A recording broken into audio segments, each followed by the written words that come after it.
Kalau ada teman-teman yang ingin bertanya, silahkan menuliskan pertanyaan di kolom komentar live chat dengan menuliskan nama, angkatan, dan juga ditujukan kepada siapa pertanyaannya. Nanti setelah 2 speaker berbicara, akan dilanjutkan ke sesi tanya jawab. Jadi pertanyaan dapat dituliskan selama sesi berbagi, tidak harus menunggu kedua pembicara selesai berbicara.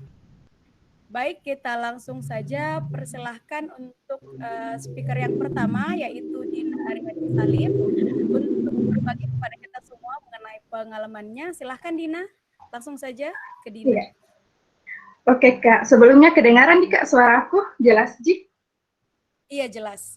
Oke, Assalamualaikum warahmatullahi wabarakatuh, dan selamat siang teman-teman, kakak-kakak, adik-adik semuanya.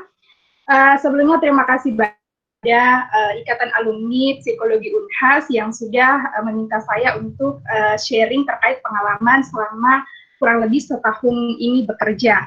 Jadi seperti yang dijelaskan tadi oleh Kak Faika bahwa saat ini saya sedang bekerja sebagai staf non-PNS di sebuah instansi pemerintahan, namanya itu Dinas Pemberdayaan Perempuan, Perlindungan Anak, Pengendalian Penduduk dan Keluarga Berencana. Jadi cukup panjang karena di selayar itu digabung BKKBN dan Dinas Pemberdayaan dan Perlindungan Anak. Jadi namanya seperti itu. Di kantor itu saya sendiri masuk dalam bidang perlindungan perempuan dan perlindungan anak. Jadi memang kegiatan-kegiatan yang selama ini saya lakukan ya terlibat dalam kegiatan-kegiatan perlindungan perempuan dan perlindungan anak.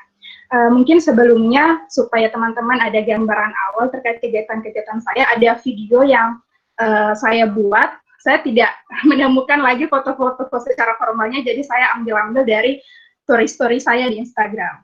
Mungkin bisa diputar Kak sekarang videonya.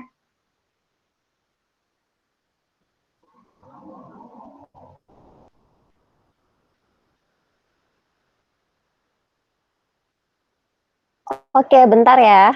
On process. Oke, Kak. Coba Dina konfirmasi ya kalau misalnya udah bisa. Sudah jalan nih, Kak.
mengucapkan banyak terima kasih kepada pihak sekolah, teman-teman saya, kepada seluruh stakeholder yang telah bekerja sama bersama dengan sahabat. Halo jiwa Indonesia.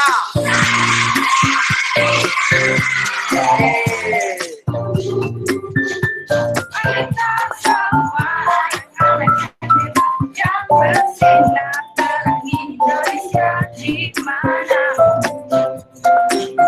dan kapan.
Oke.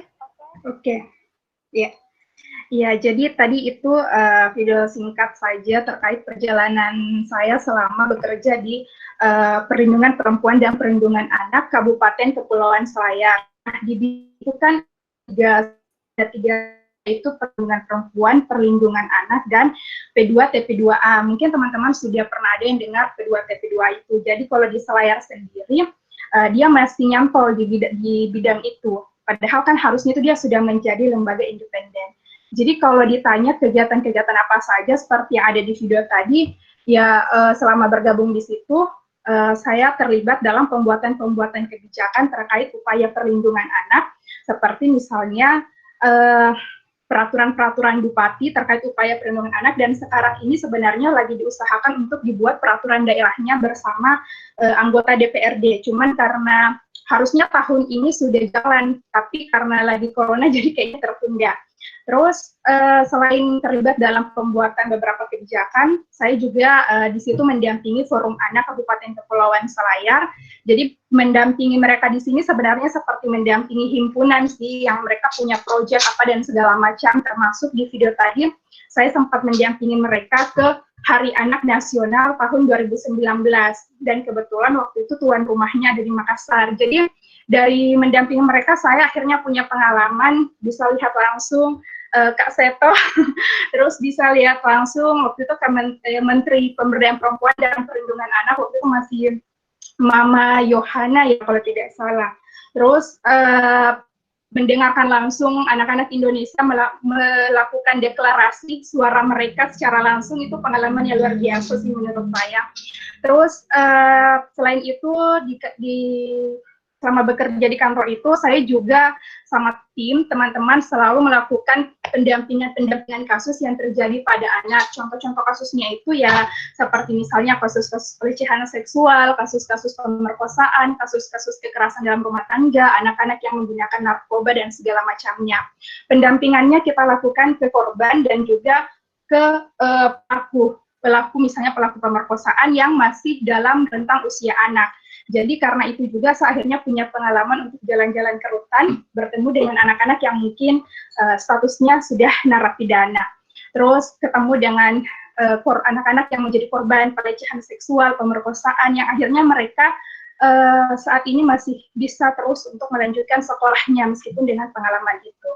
Terus selain itu saya juga punya pengalaman untuk melakukan psikoedukasi secara langsung maupun lewat media-media digital. Psikoedukasi misalnya kalau kita turun ke sekolah-sekolah seperti yang ada di video tadi, terus beberapa kali juga instansi-instansi lain melaksanakan kegiatan, dan kita diminta untuk menjadi pembicara. Seperti tadi yang dari Kementerian Agama atau yang Departemen Agama di sini pernah mengadakan semacam mini seminar sih, kayak persiapan pranikah, maksudnya untuk bukan pranikah kayak untuk mencegah perkawinan anak usia dini untuk anak-anak remaja SMA, seperti itu contoh-contohnya. Terus juga melakukan realisasi-realisasi program dari Kementerian Pemberdayaan Perempuan dan Perlindungan Anak. Jadi contohnya itu seperti yang tadi sehari belajar di luar kelas. Nah terus kalau ditanya bagaimana sih proses belajar di dunia kerja itu, ya dari pengalaman-pengalaman itu saya benar-benar mendapatkan pengalaman dan pembelajaran yang sangat-sangat luar biasa, karena dari kegiatan-kegiatan itu saya akhirnya bisa belajar bahwa betapa masih banyaknya anak-anak yang merindukan kehangatan-kehangatan keluarganya kalau pada saat mendampingi kasus-kasus kekerasan yang misalnya dilakukan oleh ayahnya sendiri terhadap anak kandungnya. Saya juga belajar betapa banyaknya anak-anak yang karena orang tuanya misalnya yang bercerai, akhirnya dia mendapatkan dampaknya. Begitu banyak anak-anak yang terenggut kebebasannya karena kesalahan yang mereka lakukan dan harus misalnya tertahan di rumah tahanan, misalnya yang masa tahanannya ada sampai 7 tahun, 4 tahun, 6 tahun. Dan dari situ saya banyak belajar. Pada saat mewawancarai mereka juga bagaimana melihat stigma-stigma masyarakat berkembang, stigma-stigma negatif terhadap para pelaku pemerkosaan itu misalnya. Terus bagaimana saya juga begitu sering dan sangat-sangat belajar dari pengalaman anak-anak yang meskipun mereka ada pemerkosaan, pelecehan seksual, korban kekerasan, tetapi bangkit dari keterpurukan itu dan mereka mampu untuk kembali melanjutkan sekolahnya meskipun awalnya berat, dan saya banyak belajar dari semua itu. Di sisi lain, meskipun saya juga banyak menemui kasus-kasus yang mungkin negatif yang terjadi pada anak, tetapi saya juga karena mendampingi Forum Anak Selayar, jadi saya sangat belajar banyak bahwa ternyata masih ada dan masih banyak anak-anak Indonesia yang punya semangat yang tinggi, masih banyak anak-anak Indonesia yang mau mengembangkan dirinya ke arah yang lebih positif. Seperti itu. Jadi pengalaman-pengalaman itu yang betul-betul saya selalu refleksikan dan saya selalu banyak menarik insight darinya. Selain kegiatan-kegiatan yang terkait dengan kantor, sebenarnya saya juga sudah, sebenarnya karena saya sekarang dari dulu saya tergabung di Halo Jiwa Indonesia, jadi kadang saya juga melakukan proyek-proyek Halo Jiwa Indonesia di Selayar, seperti yang tadi ruang refleksi terkait baru 2 kali sih mengadakan ruang refleksi. Pertama itu melibatkan anak SMP yang saya ajak teman-teman saya juga untuk kolaborasi. Terus yang kedua itu ruang refleksi yang kolaborasi sama Kak Yanti Rafiq waktu itu. Itu sasarannya yang kedua itu adalah anak-anak yang mahasiswa yang di sekolah tinggi keperawatan. Waktu itu kita bahas tentang insekuritas, ya insecure. Terus jadi sebenarnya dari pengalaman-pengalaman itu yang membuat saya banyak-banyak berefleksi, dan banyak sekali teori-teori yang saya pelajari selama kuliah itu akhirnya terkonfirmasi pada saat saya kerja di lapangan. Jadi yang kayak misalnya tentang teori-teori keluarga, tentang perkembangan anak, dinamika-dinamika yang terjadi di keluarga, pengembangan diri yang bisa dilakukan ke anak. Terus, karena saya juga beberapa kali menjadi pembicara, ketemu dengan orang tua, itu rasanya benar-benar beda pada saat kita tuh berdiri, sharing ke orang tua, itu benar-benar kepuasannya itu terasa sekali pada saat kita melihat binar-binar mata orang tua itu paham dengan apa yang kita katakan dan mereka mendapat banyak pembelajaran dari apa yang kita katakan. Itu sih yang menurut saya kepuasan yang tidak bisa tergantikan dengan apapun. Semenjak saya kuliah, OTW lagi bikin skripsi dan segala macam, saya selalu ingat yang dikatakan oleh dosen, memang salah satu dosen katanya, kalau setelah selesai, baiknya kembali dulu ke kampung halaman untuk garap apa yang ada di sana, dan itu yang saya lakukan. Saya bilang ketika saya selesai, saya harus kembali ke daerah saya, melakukan something, karena saya tidak, saya nantinya akan membawa saya ke daerah yang mana. Jadi setidaknya saya punya pengalaman berharga, saya bisa berkontribusi setidaknya selama setahun ini di kampung halaman saya sendiri, yaitu di Selayar. Jadi kalau ditanya proses belajarnya wah banyak sekali, karena dari pengalaman-pengalaman tadi yang benar-benar membuat saya banyak sering-sering berefleksi. Jadi betul-betul refleksi itu berguna sekali, karena mungkin kalau pengalaman-pengalaman saya yang tadi itu hanya terlewat, sayang sekali saya tidak mendapatkan apa-apa. Tapi karena saya senantiasa merefleksikannya, akhirnya saya punya banyak insight-insight yang menurut saya itu berharga sekali.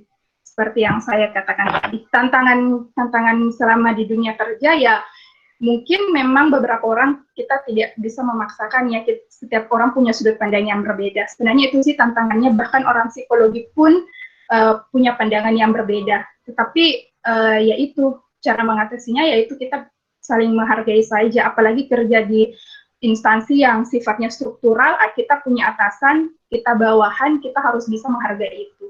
Meskipun kadang kita merasa atasan kita mungkin keliru juga, tapi kita harus bisa menghargai bahwa dia bagaimanapun dia tetap atasan kita. Itu saja dulu sih Kak Di. Mungkin detailnya pas sesi tanya jawab saja. Oke, terima kasih Dina. Yeah. Jadi sudah ada beberapa pertanyaan di kolom chat. Kita keep dulu ya, nanti dijawab setelah Atina juga setelah Atina berbagi. Terima kasih Dina. Kita lanjut ke speaker yang kedua, yaitu Atina Saraya. Silahkan Atina. Ya, sebelumnya mungkin tes suara dulu ya. Suara saya kedengaran apa tidak di teman-teman sekalian? Kedengaran Ji Atina, cuma kayaknya jangan terlalu kasih dekat kaminya. Coba kalau seperti ini lebih baik. Oke. Ya, jadi mungkin dimulai sekarang. Bagaimana moderator? Iya, boleh, silahkan. Ya, baik. Jadi perkenalkan, nama saya Atina Saraya. Saya adalah alumni Prodi Psikologi Universitas Hasanuddin angkatan 2014. Pertama-tama saya mau mengucapkan terima kasih kepada IKA Alumni Psikologi Universitas Hasanuddin karena sudah diberikan kesempatan untuk berbagi pada sharing session kali ini. Nah, jadi di sharing session kali ini saya mau berbagi kepada kakak-kakak dan teman-teman sekalian apa sih yang saya lakukan setelah lulus kuliah, pada bidang apa pekerjaan saya, kemudian apa saja challenge dari pekerjaan saya, dan bagaimana challenge ini menjadi ladang untuk saya belajar dan berproses di dunia kerja. Nah, baik, saya adalah seorang praktisi anak usia dini sekaligus manajer dari Multisensory Class by Giggles and Grins. Mungkin pertama-tama saya mau menjelaskan dulu apa sih Giggles and Grins ini. Jadi Giggles and Grins ini adalah sebuah perusahaan edukasi untuk anak usia dini yang foundernya adalah child psychologist atau psikolog anak. Nah, para founder ini memiliki concern terhadap tumbuh kembang anak dan bagaimana bonding time yang seyogianya dibangun di keluarga antar parents dan anak, khususnya pada usia-usia keemasan anak. Nah, berangkat dari concern itu, founder kemudian membuat perusahaan edukasi ini, Giggles and Grins, yang saat ini sudah memiliki 7 cabang yang tersebar di Jakarta, di Tangerang, dan juga salah satunya ada di Makassar. Giggles and Grins menawarkan kelas yang berisikan kegiatan atau aktivitas-aktivitas stimulasi untuk bayi, mulai dari umur 6 bulan sampai 1 tahun, kemudian ada yang 1 tahun sampai 2 tahun, juga 2 tahun sampai 3 tahun. Nah, jadi ada 3 kelas untuk 3 kelompok usia ini. Jadi usia prasekolah ya, sebelum memasuki pendidikan formal seperti TK. Nah, isi dari kelas ini adalah berbagai kegiatan-kegiatan stimulasi dari seluruh aspek perkembangan, mulai dari motorik kasar halus, kemudian kognitif, emosional, social skill, dan lain-lain, yang tujuannya memfasilitasi parents supaya parents ini punya kegiatan agar anak-anaknya bisa mencapai tahapan perkembangan yang relevan dengan usianya. Juga untuk memfasilitasi parents supaya ada alternatif pilihan kegiatan yang bisa mempererat bonding antara parents dan babies-babiesnya. Nah, mungkin teman-teman belakangan ini biasa melihat public figure di Instagram mungkin atau di YouTube buat konten anak saya ikut sekolah bayi. Nah, kira-kira kelas Giggles and Grins ini seperti yang mereka buat di konten YouTube-nya. Mungkin contohnya ada di konten YouTube-nya Tasya Kamila, Arasya pergi ke sekolah bayi. Nah, gambarannya seperti itu. Tapi untuk teman-teman bisa memvisualisasikan seperti apa sih kelasnya, Mungkin saya mau minta tolong untuk di-play video yang sudah saya siapkan.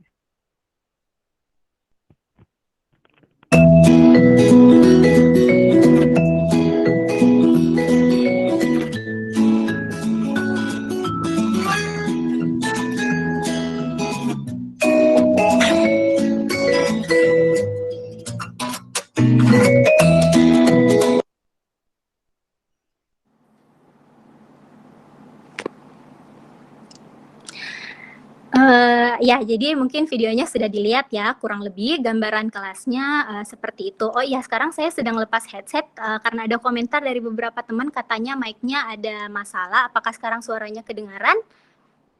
Oke, Iya, sudah ada respon, sudah jelas. suaranya sudah kedengaran. Nah, jadi kurang lebih seperti di video tadi, begitulah gambaran kelas dari Giggles and Grins ini. Nah, sebagai praktisi anak usia dini di Giggles and Grins ini, tugas saya adalah merancang kegiatan-kegiatan stimulasi untuk kelas-kelas tadi. Jadi, di ketiga kelas tadi itu aktivitas-aktivitasnya dirancang oleh saya berdasarkan basic ilmu psikologi. Kemudian saya juga bertugas untuk delivering konten stimulasinya ini di kelas. Jadi menjelaskan instruksinya kepada parents, juga memberitahu apa sih fungsi dari setiap kegiatan-kegiatan yang dilaksanakan di kelas, sehingga parents bukan hanya mengikuti kegiatan ini saja di dalam kelas, tetapi juga paham setiap part-part ini fungsinya apa. Nah, kemudian di dalam kelas saya juga bertugas untuk membuat laporan observasi yang isinya adalah respon anak terhadap kegiatan-kegiatan stimulasi yang diberikan kepada mereka. Seperti apa sih responnya? Laporan observasinya ini berupa laporan checklist, jadi seperti rapor harian yang diberikan kepada parents. Nah, kemudian yang terakhir sebagai praktisi, saya juga seringkali diminta untuk mengisi beberapa event-event parenting atau event-event anak usia dini yang diselenggarakan oleh beberapa instansi swasta maupun komunitas-komunitas. Nah, lalu yang kedua, sebagai manajer di Giggles and Grins ini, saya bertugas untuk memanage class resources-nya. Jadi apa sih material-material yang dibutuhkan oleh kelas ini di setiap pertemuannya. Juga mengatur human resources-nya atau dalam hal ini teachers-nya dan supporting teachers-nya. Apa yang harus mereka kerjakan dan bagaimana pembagian job desk-nya, juga lain sebagainya. Kemudian mengadakan training dan evaluasi bagi mereka setiap 6 bulan sekali. Lalu sebagai manajer yang terakhir tugas saya juga adalah memikirkan gimana sih manajemen pemasaran dari perusahaan edukasi ini supaya parents-parents yang tinggal di Makassar yang punya anak usia dini sadar dengan eksistensi kami gitu, bahwa ternyata ada loh kelas seperti ini di Makassar. Nah, dari pekerjaan saya tadi itu ada 2 challenge yang akan saya bagikan ke teman-teman, challenge yang saya hadapi di dunia kerja ini. Yang pertama challenge-nya adalah flashback ketika saya pertama kali bergabung dengan Giggles and Grins 1 tahun yang lalu. Saya diminta untuk membuat rancangan stimulasi untuk kelas Giggles and Grins ini. Kemudian saya mulai menulis proposal ide aktivitas yang akan dilakukan di kelas berdasarkan basic ilmu psikologi perkembangan yang saya dapatkan di bangku kuliah, juga berdasarkan pengetahuan-pengetahuan yang saya peroleh dari membaca textbook, juga artikel ilmiah setelah lulus dan sebelum mengadakan menulis proposal aktivitas ini. Nah, setelah saya serahkan isi proposalnya lalu dilihat oleh leader saya dan dicocokkan dengan kegiatan-kegiatan yang dilakukan oleh Giggles and Grins cabang lain. Ternyata menurut leader ada beberapa hal yang masih perlu untuk diimprove supaya kegiatan stimulasi ini bisa lebih optimal. Nah, contohnya apa? Misalnya, ketika saya menuliskan kegiatan ini, saya punya pengetahuan bahwa, anak usia 1-2 tahun itu sudah punya kemampuan motorik grab tools dan juga throw tools. Jadi mereka sudah punya kekuatan untuk menarik barang-barang di sekitarnya dan juga melempar. Nah, hal ini saya coba usulkan di dalam ide itu. Jadi ada ide itu di dalam proposal, tetapi ternyata masih ada hal nih yang saya belum tahu di luar dari pengetahuan saya, yaitu bahwa benar memang untuk anak usia itu sudah memiliki kekuatan dan kemampuan itu, hanya saja untuk tekstur dari benda tertentu dan juga ada bobot tertentu yang bisa mereka throw and grab ini. Tidak semua tekstur dan tidak semua bobot. Nah, berangkat dari hal itu, saya jadi insight, ternyata masih banyak ya hal yang saya belum tahu tentang tumbuh kembang anak, dan juga saya jadi insight bahwa untuk memahami tumbuh kembang anak ini ternyata sangat multidisiplin. Nah, dari contoh tadi, dari pengetahuan yang saya tidak tahu itu, saya mendapatkan masukan dari pakar-pakar yang paham tentang tumbuh kembang otot dan juga tulang-tulang, sehingga mereka memberi masukan tekstur seperti apa yang bisa mereka grab and throw, dan bobot seperti apa yang cocok untuk kekuatan otot dan tulang mereka.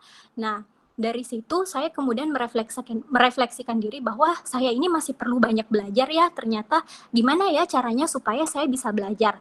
Nah, dari titik itu saya kemudian mulai memetakan resources yang saya punya apa aja sih yang bisa saya jadikan sumber belajar. Pertama, saya memetakan, saya list dulu. Yang saya punya adalah rekan-rekan di Giggles and Grins yang merupakan dokter spesialis anak dan juga fisioterapis anak. Sehingga dari resources itu saya memutuskan melakukan metode belajar dengan cara berdiskusi. Lalu di list yang kedua saya juga punya resources nih, jaringan internet untuk bisa berselancar. Apa sih yang bisa saya lakukan dengan resources kedua ini? Ternyata saya memetakan bahwa saya bisa membaca. Jadi saya perlu untuk mencari artikel ilmiah dan juga sumber-sumber terpercaya terkait tumbuh kembang anak. Sehingga metode belajar saya yang kedua setelah diskusi adalah membaca. Yang ketiga, saya ternyata masih punya list satu resource lagi, yaitu social media. Apa ya yang bisa saya lakukan untuk social media sebagai metode belajar? Nah, dari social media ini kemudian saya memutuskan untuk mencari perusahaan-perusahaan edukasi serupa yang sebenarnya perusahaan seperti ini itu sudah banyak sekali, puluhan brand berkembang di ibu kota. Cuman mungkin untuk di daerah Indonesia Timur masih jarang ya. Saya coba browsing, kemudian saya lihat profilnya seperti apa, lalu saya jadikan contoh yang contoh ini menjadi inspirasi untuk saya mengembangkan ide-ide baru buat Giggles and Grins. Jadi dari tiga resources itu saya punya 3 metode belajar. Yang pertama yaitu berdiskusi dengan pakar lain, kemudian membaca artikel ilmiah, dan yang ketiga adalah melihat contoh-contoh sebagai ide inspirasi. Nah, tapi yang seperti yang saya sebutkan tadi, selain sebagai praktisi, saya juga punya tugas sebagai manajer, ada tanggung jawab sebagai manajer.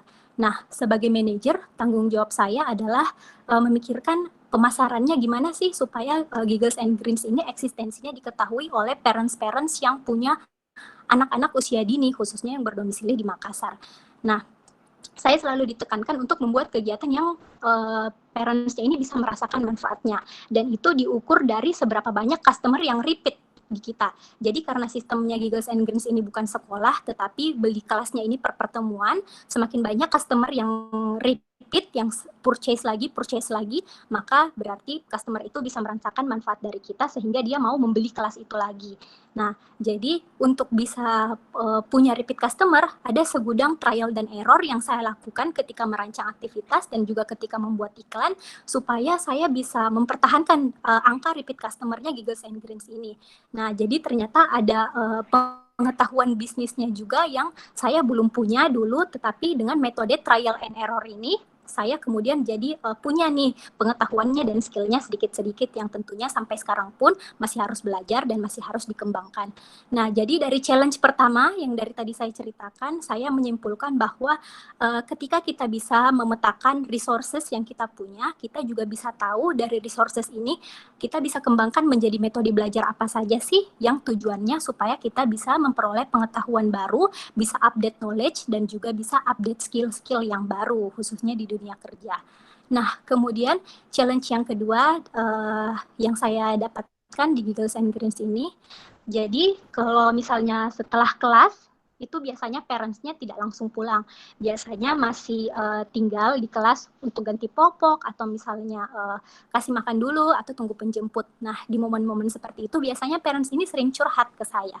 Juga sering bertanya. Misalnya contoh pertanyaannya, Miss, di kelas saya dipanggilnya Miss ya. Jadi dia nanyanya seperti ini, Miss, kok anak saya beda ya sama kakaknya? Kakaknya di usia yang sama sudah bisa ngomong banyak, bahkan sudah bisa bahasa Inggris. Tapi anak saya yang ini kok beda ya, cuman bisa 1-2 kata, apakah anak saya speech delay? Nah, kemudian ada juga yang tanya, Miss, kok anak saya di kelas nggak bisa fokus ya, selalu mau lari-larian kemana-mana, tidak bisa mendengarkan instruksi, dan lain sebagainya. Kalau saya baca ciri-cirinya mirip sama ADHD, kira-kira anak saya ADHD nggak ya? Nah, kenapa saya katakan pertanyaan-pertanyaan ini sebagai challenge untuk saya? Karena sebenarnya untuk menjawab pertanyaan itu bukan pada kapasitas saya sebagai seorang sarjana psikologi, sehingga menjadi sebuah tantangan untuk bagaimana sih kita bisa tetap mawas diri dalam bekerja dan berkarya untuk bisa tetap memegang teguh nilai-nilai kode etik psikologi ini. Nah, tapi ternyata dari curhatan-curhatan itu saya juga dapat insight. Nah, misalnya ada parents yang curhat, Miss, saya punya satu anak yang berkebutuhan khusus dan satunya lagi tidak, tetapi rentang usianya ini dekat. Ketika mereka bermain bersama, saya kadang sedih melihatnya. Kok bisa ya anak saya ini kedua-duanya berbeda sama sekali. Kadang saya nangis sambil melihatin mereka bermain. Susah ya, Miss, ternyata mengurus dua anak dengan kebutuhan yang berbeda. Kemudian ada juga yang curhat, Miss, anak saya ini bandel banget, selalu bongkar-bongkar barang, nggak bisa dibilangin, kasar sama orang tua. Padahal saya berusaha untuk memberikan pola asuh yang terbaik supaya tidak menjadi anak yang seperti itu dan menjadi anak yang saya harapkan. Nah, dari curhatan itu saya mendapatkan insight. Dulu waktu pertama kali join di Giggles and Greens, kalau masuk ke kelas, lihat ada anak yang cantik, ada anak yang sehat, yang aktif, saya selalu berdoa semoga nanti kalau diberi amanah sama Tuhan untuk melahirkan dan membesarkan anak, saya juga dikasih anak yang sehat, yang cerdas, yang aktif. Kemudian saya mulai berpikir gimana ya caranya raising child menjadi anak yang seperti itu. Tetapi setelah mendengarkan curhatan-curhatan parents yang tadi, saya jadi insight. Gimana kalau seandainya Tuhan menitipkan amanah kepada saya seperti dengan amanah yang dititipkan Tuhan ke parents-parents yang curhat tadi. Kira-kira saya siap nggak ya kalau misalnya diberikan amanah anak yang kondisinya seperti itu. Jadi selama ini ternyata saya lupa menyiapkan diri, memantaskan diri, tetapi cuman fokus gimana caranya supaya anak ini bisa menjadi seperti apa yang saya ekspektasikan. Jadi ternyata bukan cuman parents saja yang belajar di kelas, tetapi saya pun juga belajar dari parents, belajar dari pengalaman-pengalaman yang mereka sharingkan. Juga di dalam kelas saya juga belajar melihat ragam-ragam karakteristik anak, yang selama ini mungkin cuma saya baca di textbook psikologi, tetapi sekarang saya handle secara langsung melihat bentuk nyatanya seperti apa sih anak-anak dengan tipe-tipe seperti ini. Kemudian ada tantangannya juga tersendiri untuk menghadapi karakter-karakter yang berbeda ini. Sehingga saya sampai pada kesimpulan bahwa dari challenge yang kedua ini, ternyata sumber belajar itu bisa dari siapa saja kalau kita cukup peka untuk melihat kesempatan-kesempatan dan peluang-peluang belajar. Dan mungkin sumber-sumber belajar ini datang dari orang-orang yang kita tidak duga. Nah, sehingga dari kedua challenge dan kedua insight tadi yang sudah saya bagikan, saya menarik kesimpulan dari hasil refleksi saya bahwa ketika saya sudah lulus, sudah mendapatkan gelar, bukan berarti semua pengetahuan sudah ada di dalam genggaman saya. Masih banyak hal yang belum saya tahu dan perlu untuk saya improve, perlu untuk saya gali lagi. Maka dari itu saya sepakat bahwa pembelajaran itu sepanjang hayat. Dan proses belajar bisa kita temukan di mana saja ketika kita cukup peka untuk melihat kesempatan dan peluang, juga cukup peka untuk memetakan resources yang kita punya sebagai metode-metode belajar yang beragam. Nah, mungkin itu saja yang saya bagikan dari pengalaman saya selama 1 tahun bergerak di bidang pendidikan anak usia dini. Ya, saya kembalikan lagi kepada moderator. Oke, baik. Terima kasih Atina. Dari kedua speaker kita dapat penghayatan bahwa jadi setelah selesai kuliah bukan berarti proses pembelajaran kita juga selesai. Jadi akan masih banyak hal yang perlu kita tahu untuk terus belajar. Nah, langsung saja kita lihat di kolom chatnya ada beberapa pertanyaan. Saya bacakan ya. Yang pertama dari Kak Yustika, angkatan 2012. Pertanyaannya untuk Dina, bagaimana proses pembuatan kebijakan di Dinas P3A? Apa didasarkan pada program-program pemerintah pusat atau dirancang sendiri oleh daerah? Dan sejauh mana masyarakat, dalam hal ini perempuan dan anak, menyadari peran atau manfaat fasilitas dari dinas tersebut? Silahkan Dina dijawab pertanyaannya dari Kak Yustika. Iya, oke Kak. Kedengaran juga? Iya. Iya, jadi pertanyaannya dari Kak Yustika. Terima kasih Kak pertanyaannya. Bagaimana proses pembuatan kebijakan di Dinas P3A? Apakah didasarkan pada program-program pemerintah pusat atau dirancang sendiri oleh daerah? Jadi sebenarnya Kak, waktu saya pertama kali masuk, saya menemukan di kantor itu sama sekali memang belum ada kebijakan yang mereka buat. Maksudnya belum ada peraturan yang bisa memayungi upaya perlindungan anak di Kepulauan Selayar. Karena kalau kemarin Kak Rifa sharing kan itu dia mengatakan dia menemukan pengalaman bahwa ternyata pegawai-pegawai PNS yang senior itu bisa membantu Kak Rifa untuk bekerja lebih optimal. Sementara kalau saya sendiri sih Kak menemukan bahwa perkembangan zaman yang semakin maju sekarang, justru pegawai-pegawai yang saya temukan di kantor saya itu dengan usia dan kemampuan mereka itu sudah bukan apa sih, maksudnya mereka kayak bingung gitu Kak dengan pekerjaan mereka sendiri. Nah, jadi kalau ditanya proses pembuatan kebijakannya, kebetulan pas saya masuk baru, kalau saya sendiri waktu itu baru saya sendiri yang rancang Kak. Terus rancangannya itu kan kalau misalnya si peraturan bupati itu ceritanya masih belum terlalu mengikat ke seluruh komponen yang ada di daerah itu. Beda kalau dengan Perda. Kalau dengan Perda itu Kak, dia memang sampai ada perjalanan dinasnya untuk misalnya kita tinjau ke beberapa dinas untuk belajar pembuatan Perdanya di situ. Terus untuk proses naskah akademiknya biasa kita minta kerjasama dengan universitas. Biasanya sih di Unhas juga itu dia terlibat dalam pembuatan proses naskah akademik peraturan daerah. Jadi kalau Perbub sendiri, peraturan bupati yang kemarin saya rancang itu sebenarnya prosesnya sederhana sih Kak kalau Perbub. Jadi kita misalnya lihat contoh-contoh Perbub dari daerah-daerah lain, terus saya rancang, saya perlihatkan ke kepala bidang, terus kalau disetujui naik ke kepala dinas, terus setelah disetujui oleh kepala dinas baru ke asisten, terus ke bagian hukum dulu, ke bagian hukum di asistensi, setelah oke baru kita ke asisten, terus sekretaris daerah baru naik ke Pak Bupati. Jadi seperti itu prosesnya Kak. Kalau Perda sebenarnya kita banyak melakukan tinjauan-tinjauan ke daerah-daerah lain sih untuk belajar dari perda-perda mereka. Sebenarnya untuk rancangannya sendiri ya kita lihat juga dari program-program pusat, terus kita integrasikan dengan bagaimana kondisi di daerah kita sendiri. Seperti itu sih Kak untuk proses pembuatan kebijakannya. Jadi tergantung apakah kebijakan yang kita buat itu masih sekedar Perbub itu kan masih peraturan bupati, beda kalau dia sudah jadi Perda. Makanya kalau pembuatan Perda biasanya butuh anggaran yang banyak.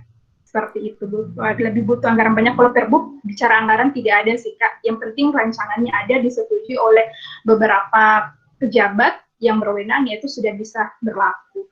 Terus sejauh mana masyarakat perempuan dan anak menyadari peran atau memanfaatkan tugas dari dinas tersebut?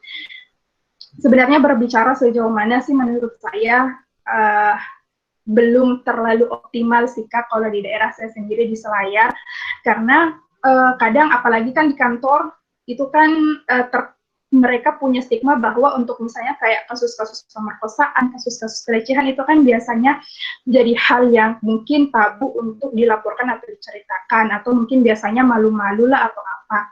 Jadi biasanya yang kasus-kasus yang kita ketahui itu adalah kasus-kasus yang memang laporannya masuk ke polisi.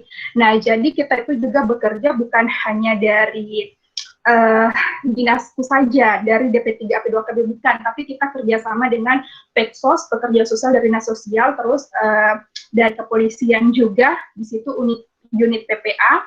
Jadi kalau misalnya sudah ada laporan ke kepolisian, katanya ada kasus yang demikian, barulah kita ketahui. Biasanya juga ada yang cuma mau melapor ke kantor, tidak dibawa ke ranah hukum, itu biasa juga ada kasus yang seperti itu. Masyarakat perempuan dan anak mungkin anak lebih menyadari sih perannya, karena biasanya mereka kan kayak itu ada forum anak, terus sesama mereka biasa juga saling curhat apa dan segala macam. Bahkan kan kalau dari Kementerian Pusat itu sendiri kan sudah ada diharapkan anak ini menjadi agen 2P, jadi pelopor dan pelapor. Dan kita terbantu juga dengan hal itu. Cuman kalau kita tanya perempuan atau anak, biasanya kasus-kasus perempuan itu kan lebih ke KDRT. Kita lebih mudah mengungkap kasus-kasus anak dibanding kasus-kasus KDRT yang melibatkan misalnya ibu rumah tangga dan segala macam. Karena itu, kalau dari anak biasanya temannya yang lapor. Seperti itu. Kalau yang kasus-kasus KDRT yang terjadi di perempuan kan biasanya misalnya yang korbannya juga malu untuk mengungkapkan itu. Apalagi kalau misalnya pelakunya itu adalah misalnya suaminya sendiri atau orang terdekat mereka sendiri. Dan kalau di anak ya itu tadi Kak, biasanya temannya sendiri yang pergi melapor ke polisi. Seperti itu sih. Jadi kalau ditanya sejauh mana ya belum terlalu optimal, cuma kalau kita bandingkan kasus-kasus anak itu lebih mudah untuk diketahui dan diungkap. Seperti itu sih Kak. Kalau dari saya. Oke, terima kasih Dina. Apakah ada tanggapan dari Kak Yustika? Kak Yustika boleh mikrofonnya diaktifkan kalau ada tanggapan. Halo Dina, terima kasih sudah jawab pertanyaannya. Iya Kak. Dina aja tanggapan, semangat terus Dina. Makasih Kak. Terima kasih Kak Yustika. Nah, pertanyaan kedua dari Kak Rifa Rahma dari Angkatan 12. Pertanyaannya untuk Dina. Kata Kak Rifa begini, kerjanya menyenangkan sekali. So what's your next plan, Dina? Seperti yang kamu bilang di selayar layaknya mengabdi kembali ke kampung halaman. Saya nangkap ada hal lain yang ingin kamu lakukan. Boleh jawab, silakan. Iya. Jadi sebenarnya kalau kita berbicara plan, sebenarnya saya ini punya banyak sekali Kak rencana. Banyak sekali juga yang sempat cerita sama saya juga, mungkin beberapa ada yang tahu. Saya tuh kayak dari semenjak lulus itu kepikiran saja kayak yang penting melakukan sesuatu bermanfaat dan basicnya atas keilmuan kita gitu. Awalnya sih mau buat semacam komunitas ya di selayar ini, semacam komunitas yang mirip-mirip Halo Jiwa lah atau apa yang segala macam, pokoknya mirip-mirip basic psikologi. Cuman ternyata setelah melihat kondisi di selayar yang masyarakatnya itu sebenarnya masih termasuk masyarakat yang masih susah diajak gitu Kak. Masih kurang pemahamannya bahwa hal-hal seperti ini itu penting gitu. Jadi saya melihat kayaknya kita akan lebih mudah tanda kutip memasuki masyarakat ketika kita memakai link bekerja di instansi pemerintahan. Karena biasanya sampai kita turun ke desa-desa pun, misalnya ya Kak, kalau kita datang ke desa, oh iya ini katanya Pak Desa yang suruh. Terus kalau Pak Desa kan kita punya link, misalnya dari kepala dinas ini, dari dinas ini, kita bisa bawa nama instansi pemerintahan kita itu. Jadi dari situ sih sebenarnya kita bisa masukkan edukasi-edukasinya. Kalau ditanya apa, kayaknya ada yang mau saya lakukan, memang banyak sekali Kak, cuman melihat kondisi sekarang sepertinya belum memungkinkan. Jadi saya sekarang ini hanya memanfaatkan peluang dan kesempatan yang ada saat ini. Jadi bagaimana kita memanfaatkan link-link yang ada sekarang, seperti itu. Karena dulu kan saya juga punya rencana bikin something deh yang kayak misalnya tidak berkaitan dengan instansi pemerintahan, tapi ternyata setelah masuk kerja di situ, ternyata linknya untuk menyentuh masyarakat itu lebih mudah, untuk menyentuh teman-teman di luar sana, itu ternyata lebih mudah, apalagi kita ke sekolah-sekolah, kita misalnya bawa persuratan dari dinas, itu ternyata lebih mudah masuknya Kak. Itu sih yang saya hayati selama ini. Kalau yang, apa sih yang tadi Rita lagi tanyakan? Iya, kalau yang tadi Kak memang ada dari tertangkap ada hal lain yang ingin saya lakukan, ya banyak sekali Kak. Itu yang saya bilang tadi, saya tidak tahu nanti rezeki saya akan bawa saya kemana. Jadi setidaknya ada something lah yang pernah saya lakukan di kampung saya.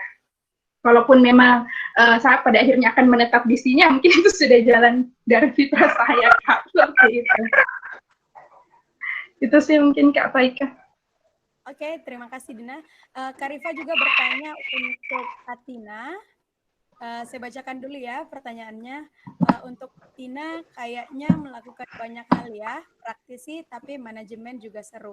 Selain melihat repeat pelanggan, gimana caranya menilai ortu tersebut menerima programnya dengan baik? Adakah semacam feedback dari ortu atau pengguna ke lembaga? Ini pertanyaan dari Kak Rifa juga. Silakan Tina dijawab.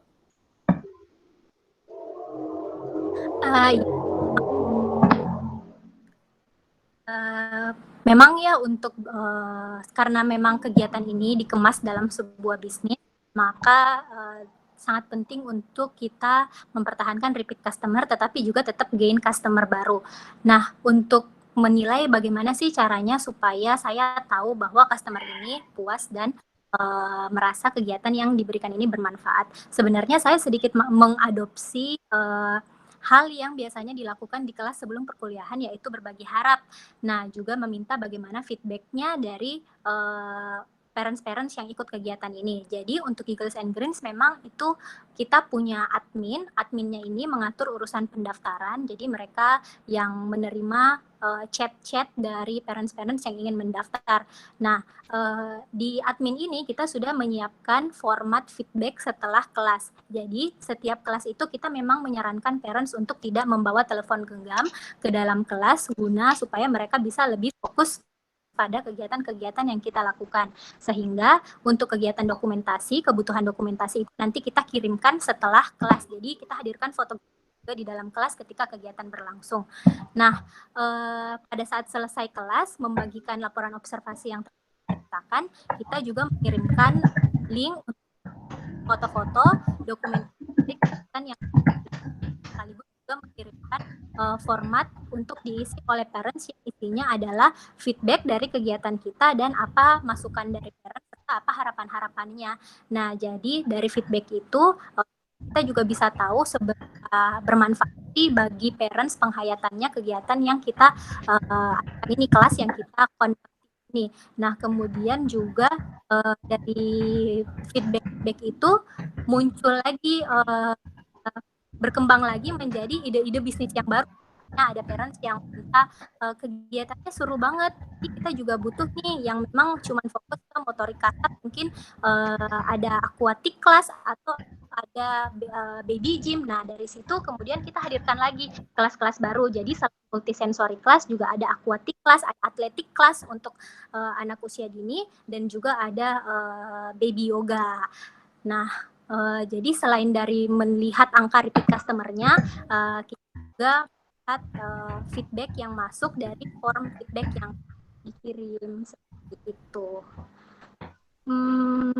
Ya, mungkin itu yang bisa saya bagikan untuk pertanyaan dari Kak Rifah. Oke, terima kasih Atina. Untuk Kak Rifa, apakah ada tanggapan dari dua pertanyaan yang dijawab oleh Dina dan Atina? Silakan Kak Rifa diaktifkan mikrofonnya. Nggak ada.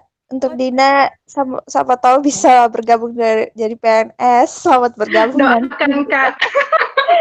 Kalau Atina, thank you. Ternyata tetap ada feedback ya. Ya, itu aja.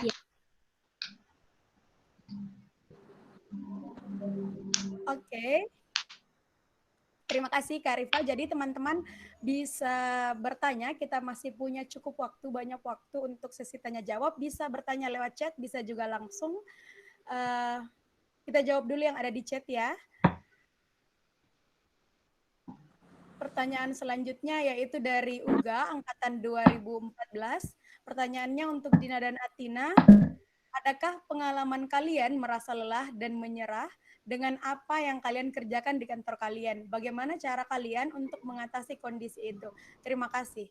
Jadi untuk Atina dulu ya. Atina silahkan menjawab pertanyaan dari Uga. Oke, jadi pertanyaannya, pernah nggak sih merasa lelah dihadapi? Tentu pasti iya ya. Apalagi kalau misalnya kan kelas saya ini sebenarnya hanya waktu weekday saja, jadi hanya Sabtu dan Minggu. Kalau Senin sampai Jumat kegiatan saya ini sehari-hari di kantor menyiapkan kelas yang akan dilakukan di Sabtu dan Minggunya. Nah, paling lelahnya itu ketika hari kelasnya ini dilaksanakan. Kenapa? Karena anak-anak itu kan energinya besar sekali. Nah, kita yang di dalam kelas harus mengawasi mereka, mengobservasi mereka, tentu energi yang kita keluarkan itu 2 kali lipat lebih besar karena bukan hanya 1 student di dalam kelas, tapi bisa 8 sampai 10 orang untuk 1 kali pertemuan. Nah, jadi kalau lagi lelah seperti itu, apa sih yang saya lakukan untuk mengatasi kondisi itu? Yang pertama, saya pasti selalu ingat kembali apa sih part yang menyenangkan ketika saya memilih untuk bergabung dengan Giggles and Greens ini. Dan part yang paling menyenangkannya adalah ketika melihat student-student ini atau babies-babies ini benar-benar tumbuh dan berkembang dari rancangan stimulasi yang saya buat. Nah, karena memang ada beberapa dan juga cukup banyak repeat customer di Giggles. Jadi saya bisa menyaksikan sendiri tumbuh kembang dari customer. Ada yang memang dari betul-betul 6 bulan masih belajar merangkak sampai sekarang sudah bisa jalan, bahkan sudah bisa dual language, dan dual language-nya pun bahasa Inggris di dalam 2 aksen yang berbeda, jadi British accent dan American. Nah, ketika melihat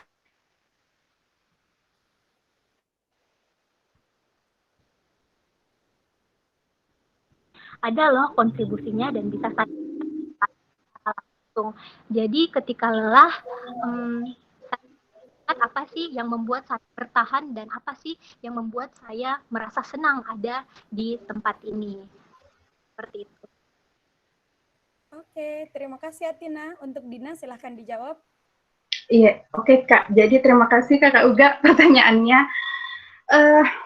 Merasa lelah dan kayaknya mau menyerah saja, itu sudah pasti terjadi Kak. Saya sering kali kayaknya sudah yang mundur saja, atau mungkin kayaknya percuma sih melakukan ini, orang lain juga tidak akan paham, orang lain juga tidak dukung apa dan segala macam.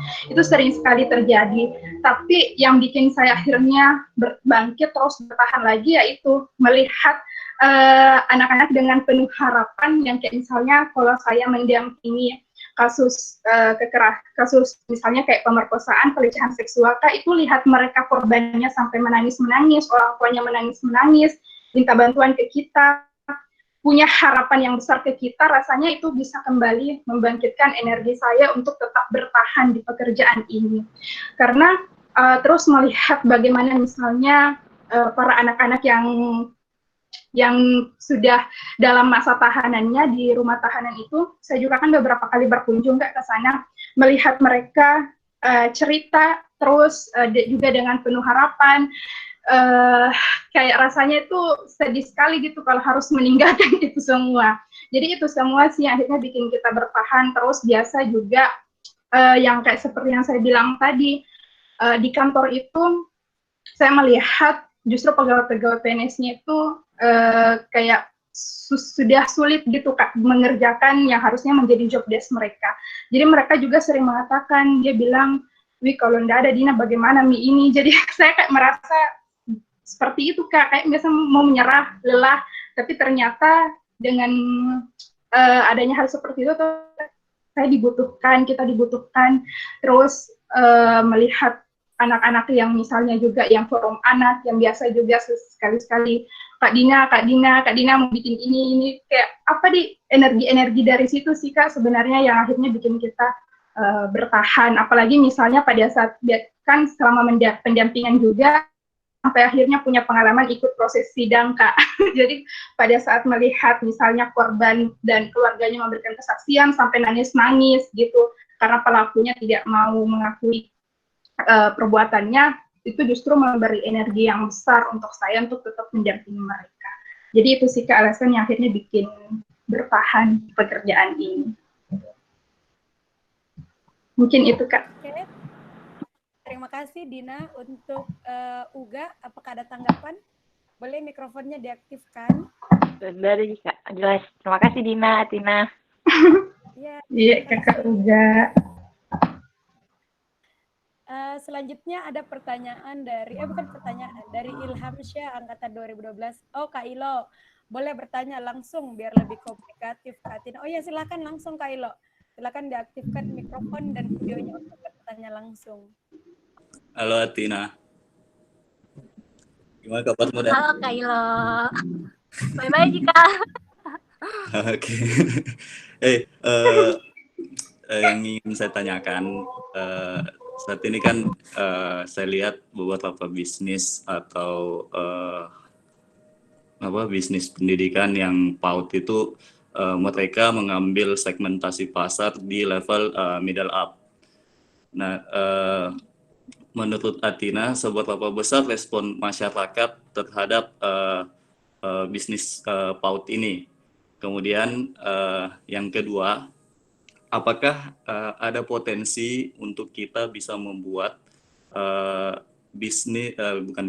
kita bisa membuat PAUD juga, tapi menyasar segmentasi dari yang level middle ke bawah. Nah, yang ketiga, seberapa besar sih awareness dari orang tua di Makassar untuk memberikan anaknya pendidikan anak usia dini, atau mereka cuma identik anak itu sekolahnya pas TK paling cepat. Apakah mereka mengenal itu yang di bawah PAUD itu, seberapa tinggi awareness mereka terhadap itu? Mungkin itu saja, kasih. Oke, Ya, terima kasih Kak Ilo.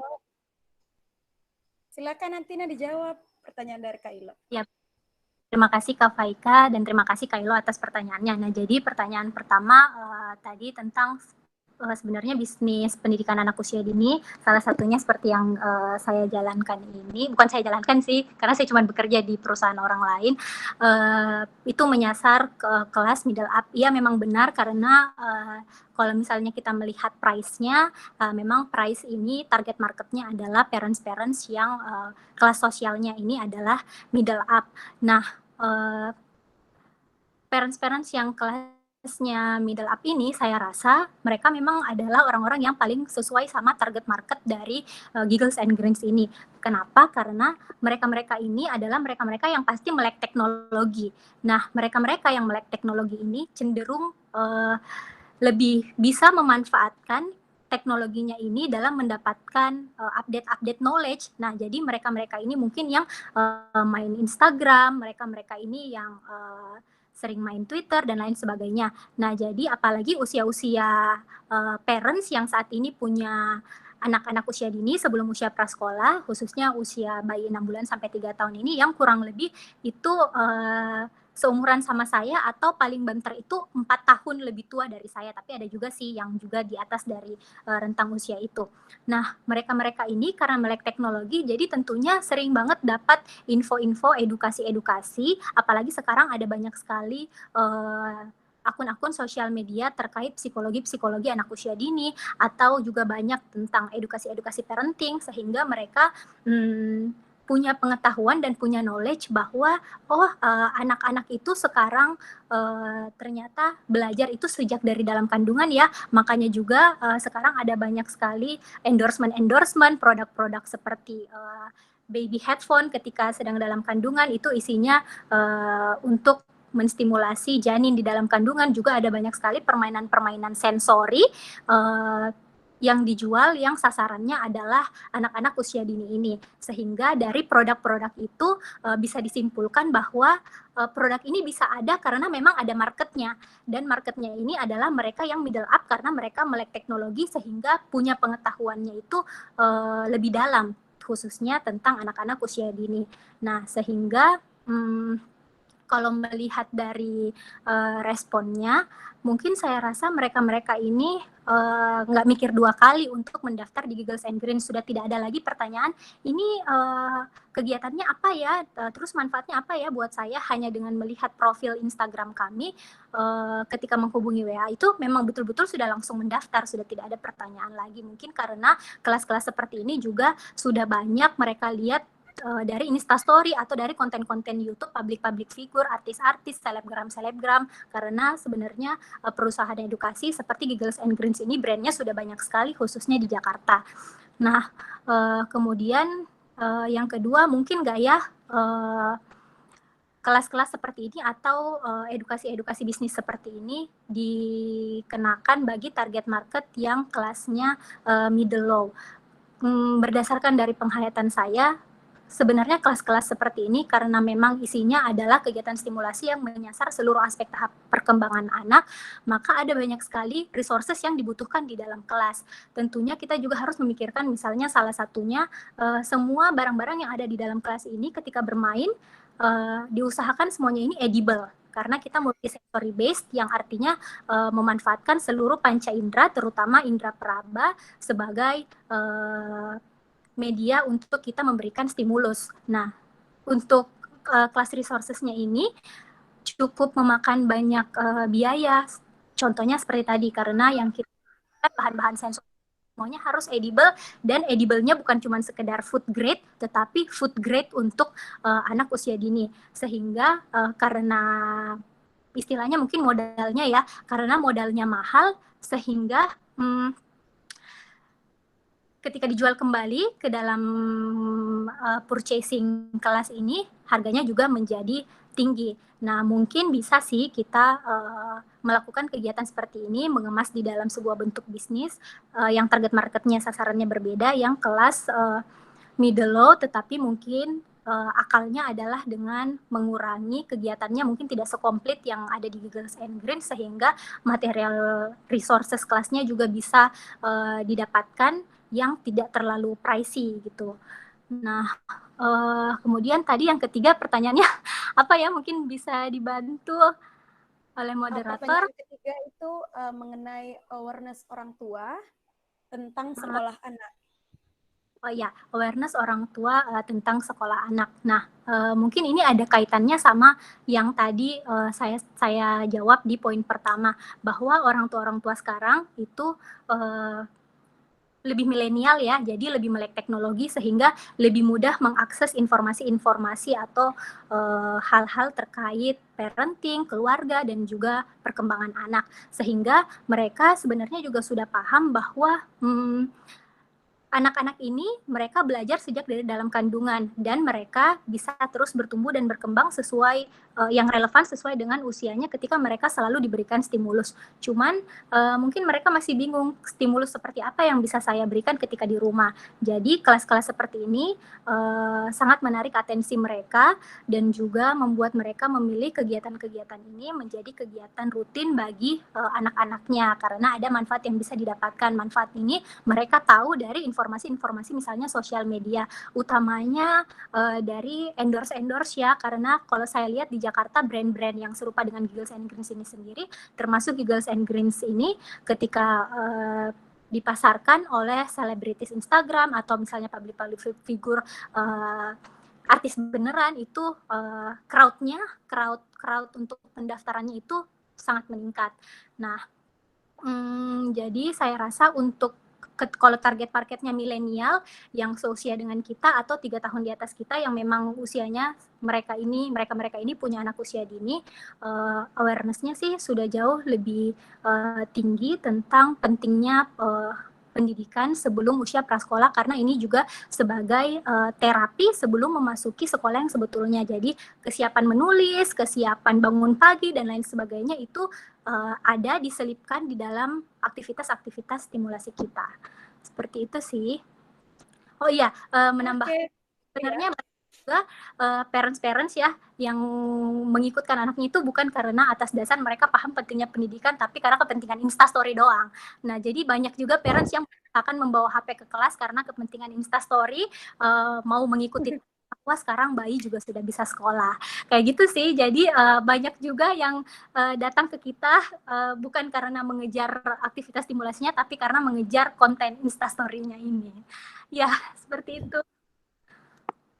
Oke, terima kasih Atina. Apakah ada tanggapan dari Kak Ilo? Silakan Kak. Cukup Pak Ika. Thank you Atina.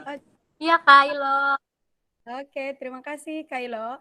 Jadi untuk teman-teman yang masih berkuliah angkatan 2019, 2018, 2017, 2016 yang ingin bertanya silahkan, karena ini adalah kegiatan yang memberikan kesempatan untuk kita semua, kakak-kakak mau berbagi, kakak-kakak alumni mau berbagi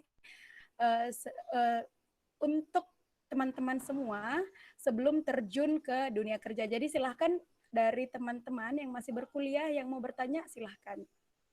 Kita lanjut ke pertanyaan. Ini pertanyaan dari Fitra, angkatan 2014 untuk Dina dan Atina. Setelah lulus dari perguruan tinggi, apakah teman-teman masih melakukan update keilmuannya di tengah kesibukan? Terima kasih. Untuk Dina dulu, silakan. Apakah masih melakukan update keilmuan di tengah kesibukan? Iya, oke. Terima kasih banyak Fitra pertanyaannya. Kalau saya sendiri iya, masih, karena apalagi pada saat kita akan memberikan psikoedukasi, tentu kita kan mempersiapkan materinya dan segala macamnya. Di situ sebenarnya menjadi kesempatan untuk kita belajar lagi, dan mengupdate keilmuan kita. Kayak misalnya, apalagi kalau misalnya beberapa instansi ya, yang meminta kita untuk menjadi pembicara, biasanya kan disodorkan tema tertentu. Nah, dari tema itu tentu kita belajar lagi, mempersiapkan materinya seperti apa. Kayak kemarin waktu yang Kemenak, dia kan mau angkat tema tentang bagaimana mencegah pernikahan usia dini. Jadi memberikan edukasi ke anak remaja SMA. Nah, di situ pasti kita belajar dan update, dan karena saya pikir yang mau saya hadapi ini adalah anak remaja SMA, tentunya mereka ini kan anak-anak milenial yang pergaulannya itu sekarang sudah beda dengan yang dulu-dulu. Dan saya pikir dulu waktu kita kuliah, kita selalu diajari untuk misalnya analisa film atau dan segala macamnya, itu ternyata berguna. Karena pada saat pada saat membawakan materi di acara-acara seperti itu, kadang muncul biasa kayak anak SMA kemarin, mereka bertanya, Kak, kakak tahu tidak tentang film 2 Garis Biru? Menurut kakak secara psikologinya itu bagaimana? Jadi kita yang kayak ditanya-tanya seperti itu gitu. Nah, jadi kalau kita memang tidak tahu update keilmuan kita, update tentang apa sih isu-isu yang terjadi sekarang, misalnya di anak SMA, remaja, atau misalnya di anak usia dini, atau anak-anak SMP itu apa, saya rasa itu memang penting dan perlu. Jadi kalau saya sendiri ya masih, karena untuk melakukan psikoedukasi itu kita pasti akan kembali buka-buka buku-buku perkuliahan kita, atau mungkin update-update yang lainnya. Caranya itu ya biasa kembali buka buku, atau paling tidak di sosial media, ataupun searching di internet, media-media lainnya. Itu sih Kak, kalau dari saya pribadi. Oke, terima kasih Dina. Untuk Atina, silahkan, apakah masih melakukan update keilmuan di tengah kesibukan?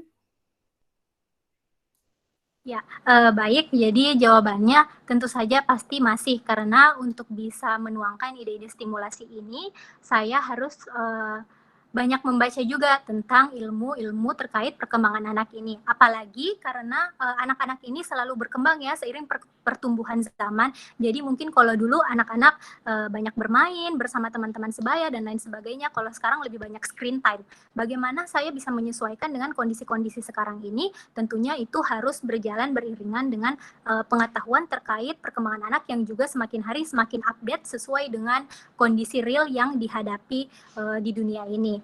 Nah, kemudian juga tentunya saya tetap harus update knowledge, karena kalau misalnya ketemu sama parents-parents yang curhat seperti tadi, ketika saya tidak bisa menjawab karena bukan kapasitas saya sebagai sarjana psikologi, tapi mungkin lebih cocok, lebih capable kalau dijawab oleh tenaga profesional seperti psikolog anak, yang bisa saya lakukan adalah mungkin menjelaskan saja tentang ilmu psikologi perkembangan, bahwa oh iya Mam, seyogianya memang sih kalau usia anak 1-2 tahun itu sudah bisa mengucapkan sekian kosakata. Kemudian untuk mereka yang berusia lebih jauh lagi, mereka sudah bisa menyusun kalimat yang satu kalimat itu terdiri dari minimal 3 kata. Jadi saya hanya bisa menjelaskan basic-basic ilmu seperti itu saja kalau bertemu dengan pertanyaan-pertanyaan yang di luar dari kapabilitas saya sebagai seorang sarjana psikologi. Untuk itu memang tetap harus update knowledge karena ada perkembangan zaman, dan juga tetap harus membekali diri dengan pengetahuan-pengetahuan ketika menghadapi pertanyaan-pertanyaan tidak terduga dari parents-parents ini. Baik, itu saja. Oke, terima kasih Atina. Dari Fitra, apakah ada tanggapan? Nggak ada juga. Mantap nih. Mantap. Aman. Oke, lanjut ke pertanyaan selanjutnya dari Kak Yustika lagi, dari angkatan 2012. Untuk Atina, dalam membuat program, apakah ada permintaan dari orang tua? Misalnya anaknya harus bisa bahasa Inggris atau hal lainnya, walaupun sebenarnya anak belum di tahap perkembangan tersebut. Bagaimana memberikan pengertian kepada orang tua? Silakan Atina. Ya baik, terima kasih Kak Yustika atas pertanyaannya. Jadi sebenarnya program-program yang ada di Giggles and Greens ini, kan kelasnya ini kita sudah bagi ke dalam 3 kelompok usia. Nah, jadi tentunya semua aktivitas ini harus sesuai dan harus relevan dengan usia-usia mereka. Nah, jadi untuk membuat kegiatan-kegiatan di dalam kelas ini, kita sih awalnya tidak meminta pendapat parents seperti apa, tetapi tentunya ketika ada masukan, masukan itu kita tampung. Misalnya, contohnya agak related sama pertanyaan yang dituliskan oleh Kak Yustika. Sebenarnya kita di kelas Giggles and Greens ini menggunakan dual bahasa. Jadi ada instruktur yang menggunakan bahasa Inggris, kemudian nanti ada instruktur juga yang menerjemahkan instruksi tersebut ke dalam bahasa Indonesia. Nah, beberapa parents menganut opini atau menganut prinsip bahwa anak itu seyogianya di usia dini itu tidak diajarkan dua bahasa karena nanti akan terjadi kebingungan bahasa. Jadi mereka meminta untuk kelasnya full bahasa Indonesia aja, nggak usah ada bahasa Inggrisnya.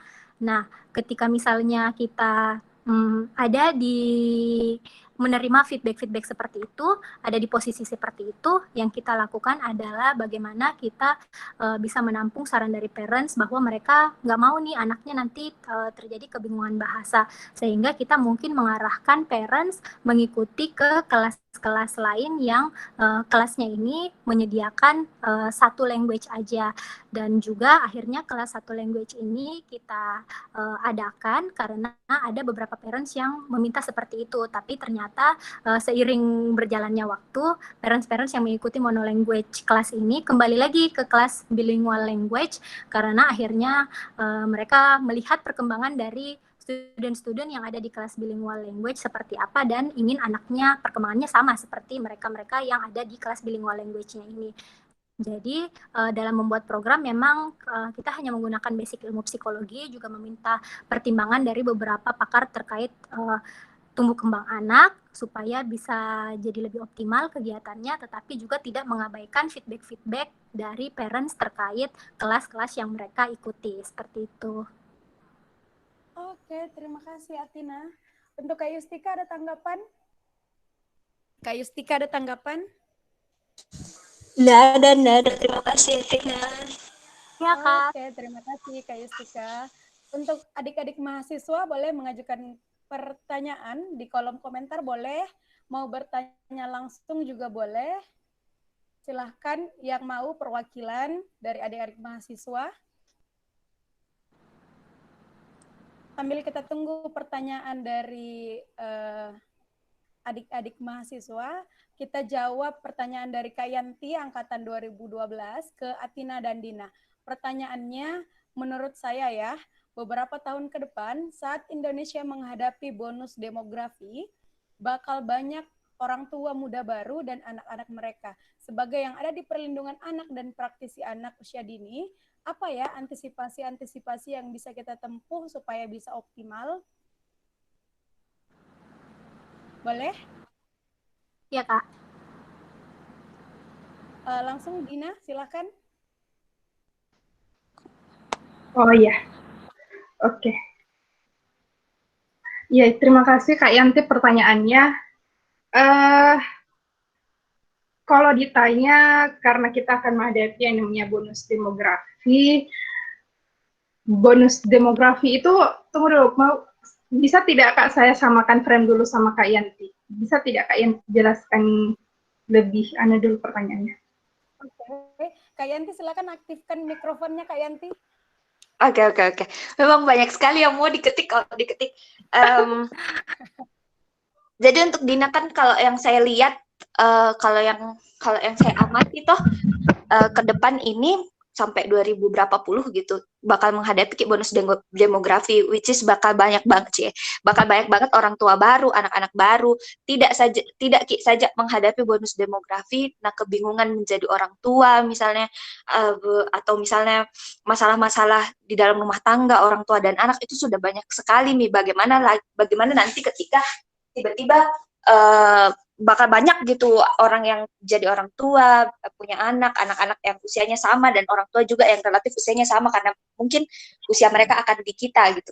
Nah, saya sebenarnya penasaran apakah orang-orang yang praktisi di PAUD seperti Athina ataukah orang-orang yang di pemerintahan, apakah hal seperti ini tuh sudah diantisipasi? Kalau memang iya, apa sih langkah-langkah antisipasinya? Maksudnya at least kita bisa menekan kalau misal kemungkinan masalah, atau bisa membuat mereka-mereka ini yang bisa jadi potensi untuk bangsa Indonesia itu berkembangnya jadi lebih baik. Misalnya kalau jadi orang tua yang lebih baik, kalau jadi anak-anak usia dini mereka juga jadi anak-anak usia dini yang berkembang lebih optimal, karena nanti kan jumlahnya bakal banyak banget tuh di tahun-tahun di bonus demografi itu. Saya penasarannya apakah ada langkah-langkah antisipasi kalau dari pemerintah ataukah dari praktisi-praktisi seperti Athina di tempatnya Athina begitu.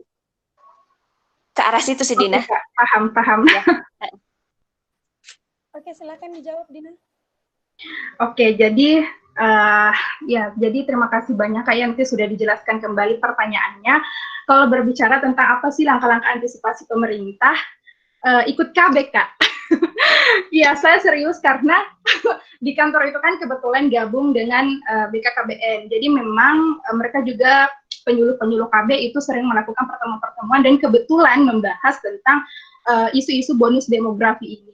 Awalnya saya dulu berpikir sebelum masuk ke kantor itu, saya berpikir kenapa sih harus 2 anak cukup? Memangnya apa gitu hal yang misalnya kenapa harus 2 gitu.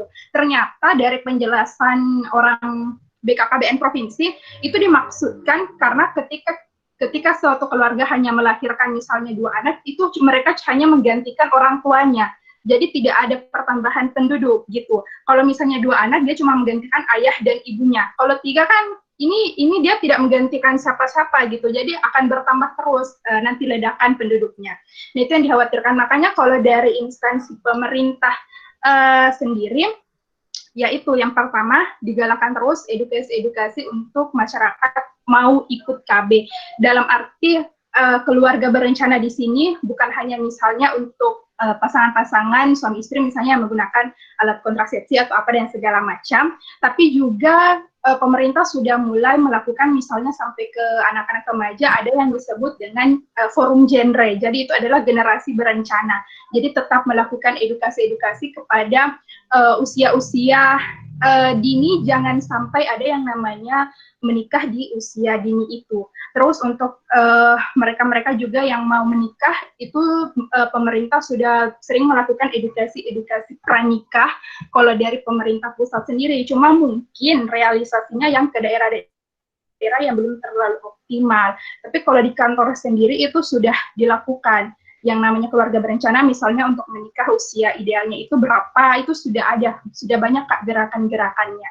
Karena yaitu dikhawatirkan jangan sampai ada ledakan penduduk atau jangan sampai bonus demografi ini justru lebih banyak dampak negatifnya. Jadi kalau ditanya antisipasinya yaitu selain misalnya ikut KB, ya selain pembinaan kuantitas juga perlu memang pembinaan kualitas, dan pembinaan kualitas itu dari segi pemerintah sebenarnya sudah banyak gerakan-gerakan, namanya itu ya gerakan keluarga berencana, baik misalnya ke pasangan-pasangannya mau nikah atau pasangan-pasangannya sudah nikah atau mungkin remaja-remaja yang rawan, mungkin dalam usia-usia rawan yang jangan sampai terjadi menikah di usia dini, sampai di misalnya juga untuk anak yang mau merencanakan jarak antara anak pertama dengan anak berikutnya, itu juga betul-betul diatur. Dan dari pemerintah sendiri, kalau itu lebih ke BKKBN ya, itu mereka sudah punya banyak program-programnya sendiri, gerakan-gerakannya. Ya lebih kepada, makanya sekarang tagline-nya BKKBN itu yang muda yang berencana. Jadi yang kita ini yang maksudnya yang usia-usia kayak kita ini ke depannya diharapkan jangan sampai misalnya kita asal nikah tanpa ada perencanaan, atau misalnya asal mau punya anak tanpa ada perencanaan yang matang gitu. Kalau dari pemerintah itu sih Kak antisipasinya yang saya ketahui dan saya hayati selama ini. Itu sih Kak. Oke Kak Frika. Iya.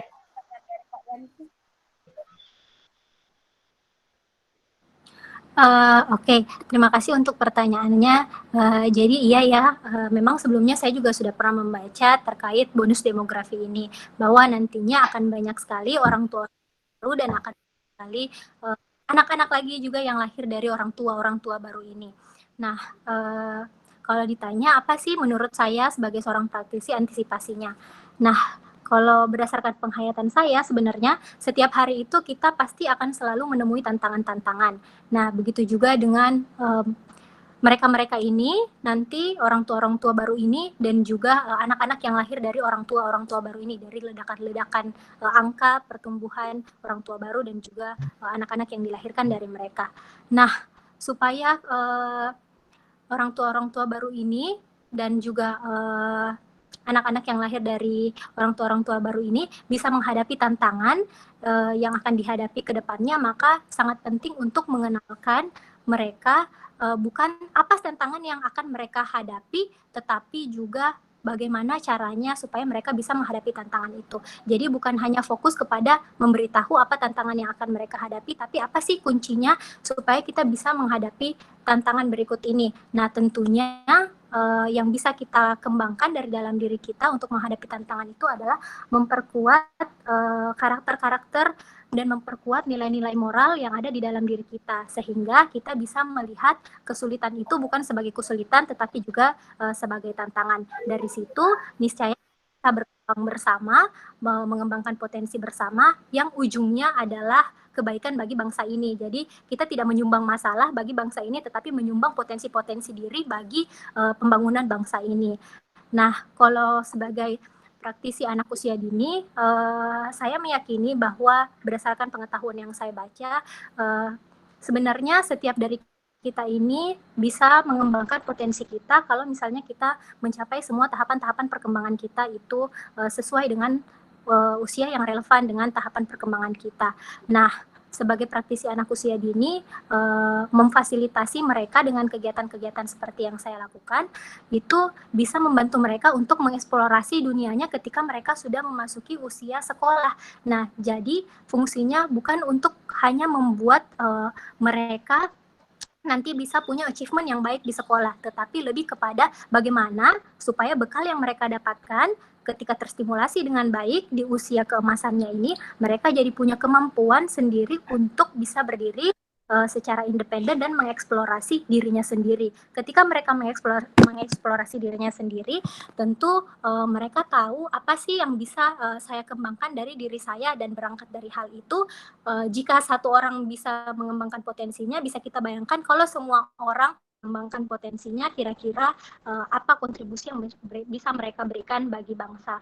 Jadi mungkin kesimpulannya yang pertama adalah bagaimana sih kita ini yang bergerak di bidang psikologi bisa membantu sekitar kita untuk mengenali potensi-potensi dirinya dalam menghadapi tantangan-tantangan ke depan, sehingga bisa menggunakan kekuatan dirinya dalam menghadapi tantangan. Kemudian bagaimana kita bisa memanfaatkan ilmu kita supaya mereka bisa berkontribusi juga dengan perangkat-perangkat yang ada di dirinya bagi bangsa, sehingga kita tidak berkontribusi untuk menyumbang masalah kepada bangsa, tetapi berkontribusi untuk menyumbang solusi kepada bangsa. Mungkin itu sih kalau dari saya. Oke, terima kasih Atina. Apakah ada tanggapan dari Kak Yanti? Enggak cukup. Tidak cukup. Makasih. Oke, terima kasih Kak Yanti. Itu tadi pertanyaan terakhir dari Kak Yanti. Untuk teman-teman, silakan dilihat di kolom chat. Ada silakan membuka www.menti.com dengan memasukkan kode 891570. Itu untuk feedback kegiatan ini. Silakan teman-teman tuliskan. Atau langsung klik linknya, ada linknya di kolom chat. Silakan diklik, kemudian dituliskan untuk feedback kegiatan ini. Silakan teman-teman.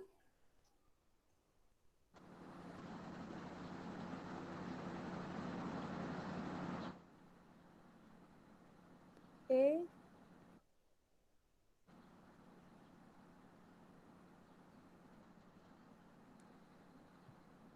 Dibuka di www.menti.com, lalu masukkan kodenya 1570 atau bisa diklik linknya langsung ada yang ada di kolom chat.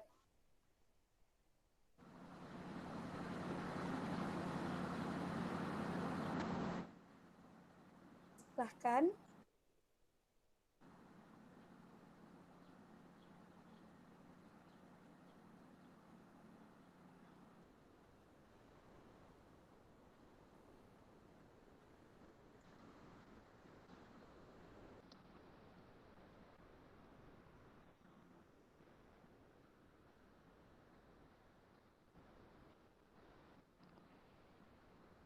Jadi sudah ada satu kata yang merefleksikan kegiatan ini.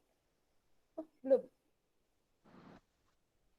Satu kata yang merefleksikan kegiatan ini ada belajar, ada keren, ada seru, ada tersadarkan, mantap, insightful, menginspirasi, menari, meaningful, informatif. Nagih, ada yang bilang nagih. Berarti Kakak Ika akan melakukan sharing session yang ketiga ya, Kak?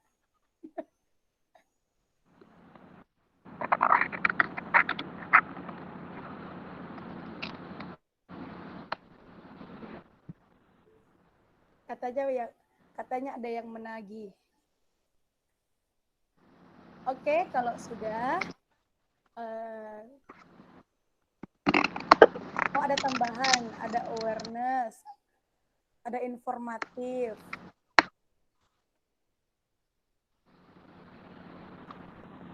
Oke. Kalau sudah, boleh 1 atau 2 orang yang ingin berbagi insight kegiatan kali ini, silahkan. Ada yang ingin berbagi insight? Dari angkatan 2012, 2013, 14, 15, 16, 17, 18, dan 19. Silahkan.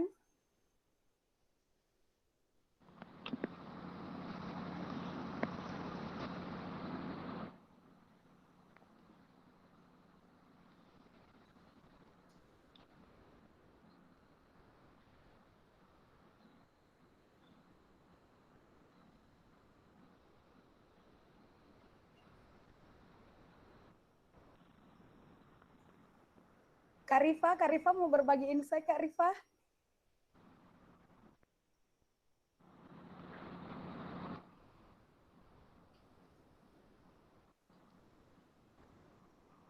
Cukup? Atau insight-nya nanti ditulis di lembar evaluasi saja ya? Atau Kak Andi katanya, Kak Andi? Gimana Kak Andi mau berbagi insight hari ini?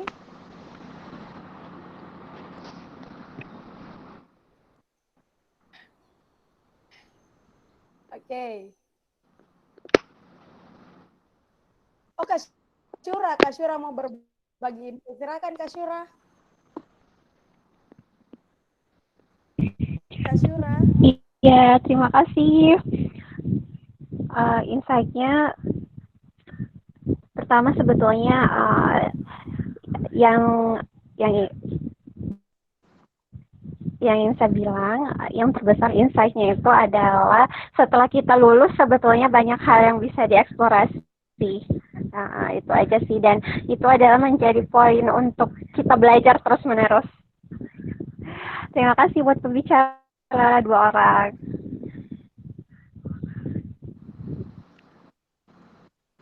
Oke. Terima kasih Kak Syura. Oh, Kak Rifa juga mau. Silakan Kak Rifa. Kak Rifa mau berbagi insight? Iya, terima kasih banyak untuk Atina dan Dina. Yang pertama tuh yang saya rasakan settingnya dengan yang pertama itu feel-nya beda banget. Terus banyak hal yang saya merasa kembali seperti kuliah dan mengenal dengan ilmu psikologi lagi, bahwa banyak hal yang tidak bisa lagi saya lakukan di bidang saya sekarang gitu. Tapi satu hal yang saya insight bahwa kita memang setelah selesai itu punya bidang minat masing-masing yang kita bisa optimalkan di bidang tertentu. Jadi seperti yang saya bagikan kemarin, jadi apapun kita selalu bisa mampu untuk optimal selama itu benar-benar kita mampu dan minat dalam bidang itu gitu. Jadi selamat berkiprah untuk Atina dan Dina, selalu terbuka untuk kita sama-sama share tidak hanya di sharing session ini tapi di waktu-waktu lainnya di luar sesi. Thank you. Oke, terima kasih Kak Rifa. Selanjutnya kita ke quotes dari pemateri. Silahkan untuk Atina dulu ya, silahkan menyebutkan quotes-nya untuk kegiatan kali ini. Atina, silahkan. Iya, terima kasih. Jadi mungkin quotes yang akan saya bagikan ini sesuai dengan tema kita hari ini, yaitu long life learner. Jadi quotes dari saya adalah bahwa belajar itu adalah kunci untuk kita berkembang dan bertumbuh. Senantiasa rendah hati karena ruang belajar selalu hidup di hati insan yang senantiasa berendah hati. Ya, itu quotes dari saya. Terima kasih Atina. Kalau quotes dari Dina silakan. Ya, oke Kak. Kalau dari saya pribadi, saya sejak dulu itu saya hanya minta ke Tuhan untuk tetap didampingi Kak berjalan menuju fitrah diri saya, dan ternyata Tuhan menunjukkan jalannya, yaitu agar saya bisa banyak belajar dari pengalaman-pengalaman yang diberikan oleh Tuhan. Jadi teruslah belajar karena tiap detiknya itu akan banyak pengalaman dan pembelajaran berharga lainnya yang tidak akan kita temui di detik-detik lainnya. Itu saja sih Kak. Oke, terima kasih Dina. Saya bacakan kesimpulan pada hari ini, yaitu sejatinya hidup adalah proses pembelajaran. Sejak dalam kandungan sampai akhir hayat kita sadari atau tidak, kita terus-menerus belajar. Jadi, setelah selesai berkuliah, tidak berarti proses belajar kita juga selesai. Dimanapun kita bekerja, apapun yang kita lakukan, mengupgrade ilmu kita. Kita bisa belajar dimanapun, karena tidak terbatas hanya di ruang kelas saja. Semua tempat adalah kelas dan semua orang adalah guru kita. Terima kasih teman-teman yang sudah hadir. Sampai jumpa di kegiatan IKA selanjutnya. Tetap di rumah, tetap jaga kesehatan. Wassalamualaikum warahmatullahi wabarakatuh. Waalaikumsalam warahmatullahi wabarakatuh. Thank you teman-teman. Kakak. Nanti akan ada link evaluasi yang akan dikirimkan ke emailnya masing-masing. Silahkan mengisi evaluasi dan juga menuliskan insight-nya. Kemudian ada door prize dari kakak-kakak IKA akan memilih untuk teman-teman yang akan menerima door prize. Jadi silahkan membuka emailnya, nanti akan dikirimkan link evaluasi. Terima kasih. Terima kasih.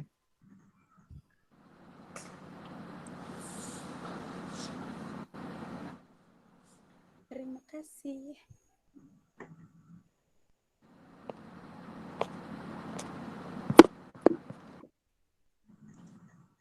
Terima kasih untuk pembicara Dina, Atina. Terima kasih teman-teman yang sudah menyempatkan waktunya.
Halo teman-teman. Halo Kak.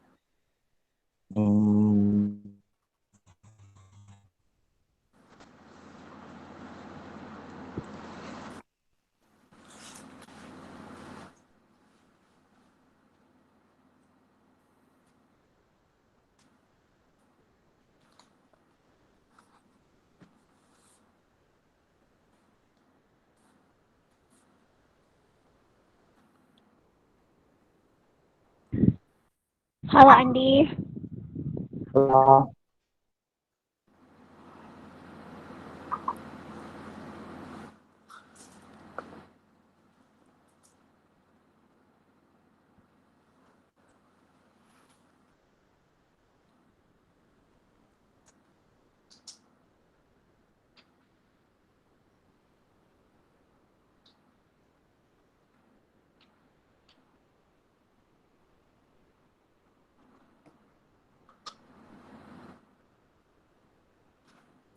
Terima kasih teman-teman. Terima kasih kakak.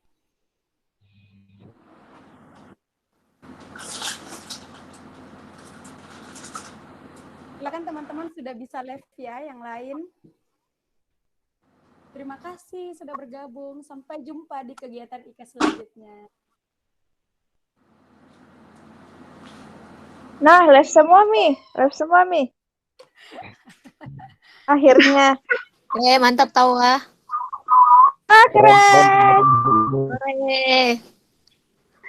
Curah masih banyak curah yang lain nih. Ternyata bisa Karim. Oh iya. We Andi, putus-putus kan suaramu. Kuotamu Ramenton lu pakai. Iya, udah sama lobet. Ih, astaga. Belum piji lobet sota. Astaga, keren. Apa? Terima kasih Atina sama Dina sama Faiza. Sama-sama Kak. Sama Kak, terima kasih sudah difasilitasi. Kita mau Thank you for being there. Tunggu dulu pakai baju dulu, tunggu. Tunggu dulu. Nggak mau saya, nggak layak tampil, Kak. Wah, layak uji.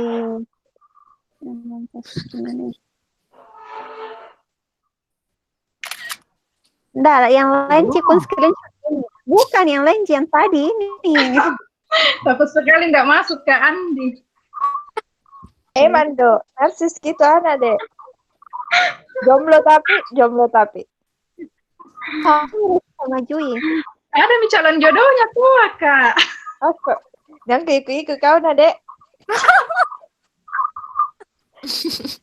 Astaga, tadi tuh yang kurus terakhir Firdan sama Amri. Oh, bisa di-kick paling komentar curah. Baru kan? Matikan rekamannya. Iya, matikan rekaman. Astagfirullah. Bisa jadi kata? Oh, sorry.